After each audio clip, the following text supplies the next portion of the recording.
శివ భక్తుడు శివ తాండవం చేస్తే ఎలా ఉంటుంది, అఘోరాల జీవితం ఎలా ఉంటుంది, మీరు వేరు మేము వేరు అని చెప్పే విధానం ఎలా ఉంటుంది, భారతదేశం చుట్టూ మనం బతికుండడానికి కాపలా కాసే వీర సైనికులు ఎలా అయితే ఉంటారో అఘోరాలుగా శివ భక్తులుగా ఇక్కడ ధర్మాన్ని పరిరక్షించడానికి ధర్మాన్ని నిలబెట్టడానికి ఉంటారు కదా అఘోరాలు నాగసాధువులు.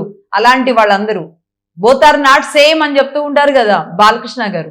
సేమ్ ఎగ్జాక్ట్లీ వాళ్ళు మనం ఒకటి కాదు.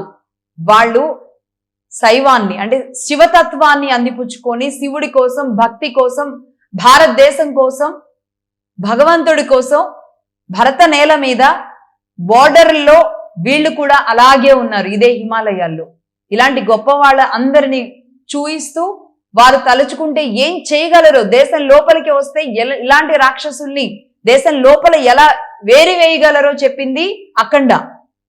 దేశం బోర్డర్ లో ఎలా వేరేయగలరో చెప్పింది అఖండ 2. ఇంతే డిఫరెన్స్. నేను చూసింది, నాకు అర్థమైంది ఇంతే.